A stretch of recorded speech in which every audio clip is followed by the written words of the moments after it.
네, 이번엔 정치권 현안 국회로 가서 알아보도록 하겠습니다. 국민의힘은 내홍 끝에 내놓은 절윤 결의문을 계기로 국면 전환을 시도하고 있습니다. 다만 장동혁 대표는 여전히 명확한 입장 표명을 하지 않고 있는데 민주당은 선거용 절연 쇼일 뿐이라고 평가절하했습니다. 국회로 가보겠습니다. 부장원 기자.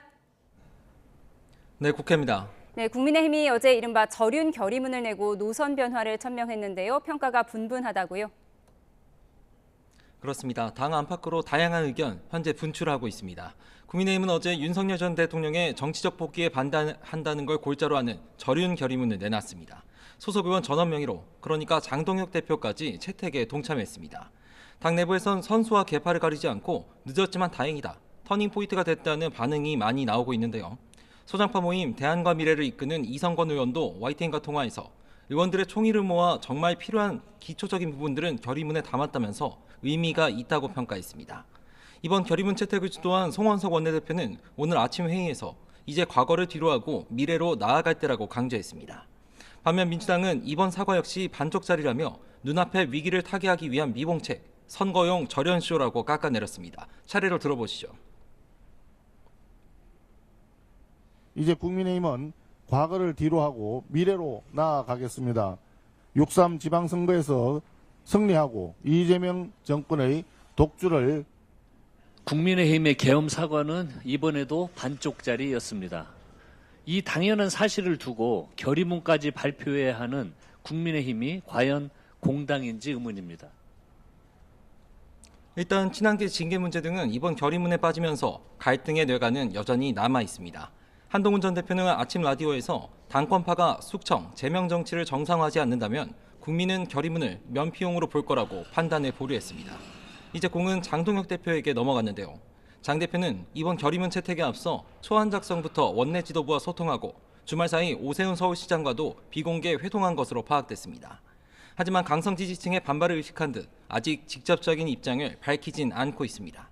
오늘 외부 공개 일정을 마친 뒤에도 의원들의 의견을 잘 들었다, 원론적 입장을 되풀이했는데 직접 보시겠습니다. 결의문 채택 이후에 제가 수석 대변인 통해서 제 입장은 다 말씀드렸습니다. 어제 의총에서 한마디 안 하신 이유가 있으실까요?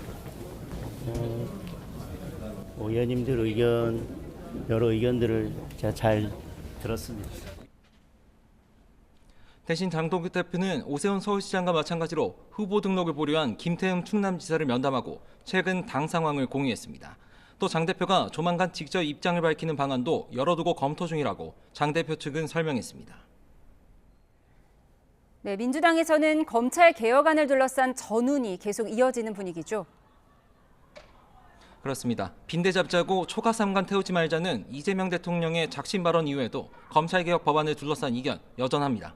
이외에도 추미애 법사위원장과 김용민 간사 등 법사위 강경파 위원들을 중심으로 이견이 돌출되고 있는데요. 김용민 의원은 오늘 아침 라디오에서도 정부의 중수청안은 정치검찰을 유지하는 법안이라고 각을 세웠고 법사위 차원에서 계속 의견을 내놓을 거라고 강조했습니다. 이를 두고 당 원내 지도부에서 비판의 목소리가 터져 나왔습니다. 오전 회의에서 전용기 원내 소통수석은 당론으로 채택한 개혁안이 개혁이 아니라고 주장하는 건 정부와 개혁 자체를 흔들 수 있다는 걸 명심해야 한다고 꼬집었습니다. 당론은 이재명 정부의 개혁 방안을 분명히 했습니다. 더 이상 이재명 정부가 제시한 검찰 개혁의 방향을 흔들어서도 안 될 것이고 꺾어서도 안 될 것입니다.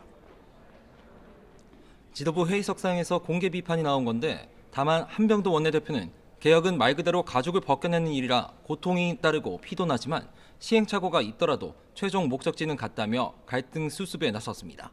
이어 최근 이재명 대통령이 외과 시술 방식을 통한 현실적 개혁 원칙을 강조한 것에 빗대 민주당이 실력 있는 개혁의 집도의가 되겠다고 강조했습니다.